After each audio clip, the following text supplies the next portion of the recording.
Have you ever reacted in a way that felt bigger than the moment? Maybe you shut down, or over-explained, or felt anxious, rejected, or not enough. And afterwards you thought, why did I react like that? Because what if it wasn't your adult self reacting? What if it was a younger part of you, still trying to feel safe? Hello and welcome. My name is Sandra Rives, and I'm a transformational authenticity coach and counselor.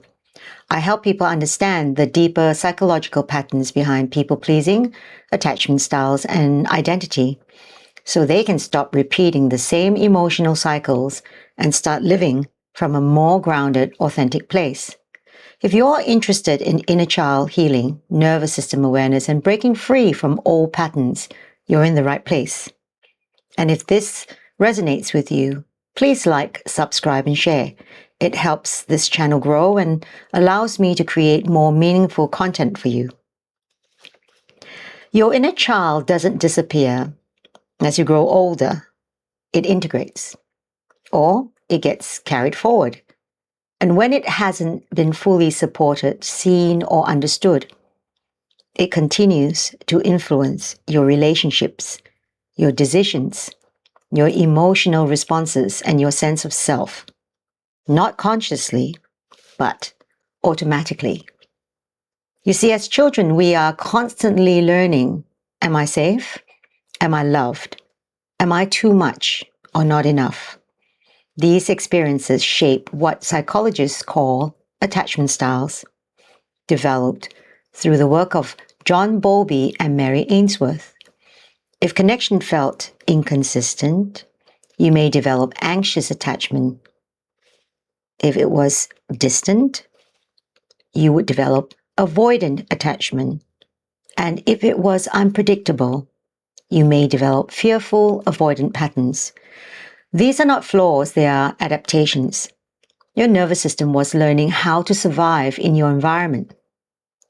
According to polyvagal theory, developed by Dr. Stephen Porges, your nervous system is always asking, am I safe?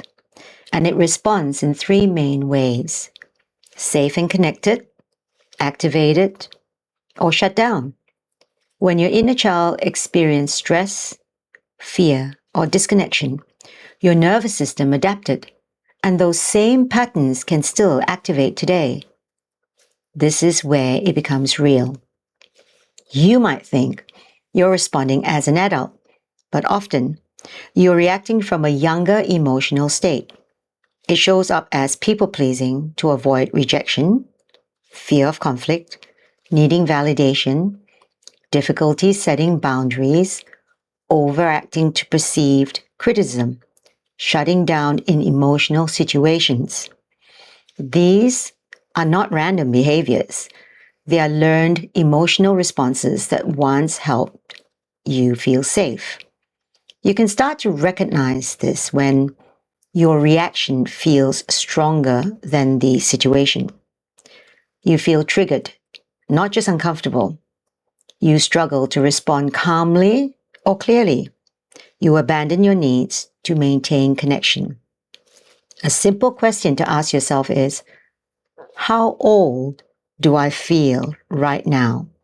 Because often you're not responding from your current age.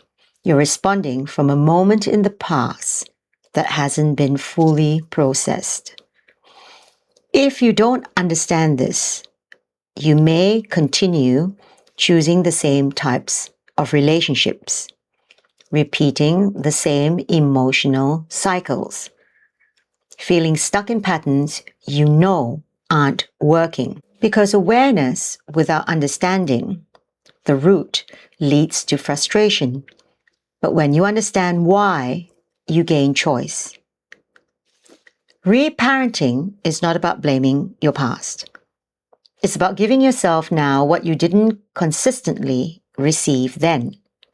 That includes emotional safety, validation, boundaries, and self-trust. Because your inner child is still seeking to be seen, to be heard, to feel safe. And when you begin meeting those needs internally, your external relationships begin to change. Start simply. When you notice a trigger, pause. Instead of reacting immediately, ask, what do I need right now? Not what someone else needs, not what keeps the peace, but what you need. And then validate that feeling, allow it to exist, and respond with awareness, not urgency. This is how you begin shifting from survival patterns to self-led responses. You are not overacting. You are responding from something that once needed protection. But you are no longer that version of yourself. And healing is not about removing your past.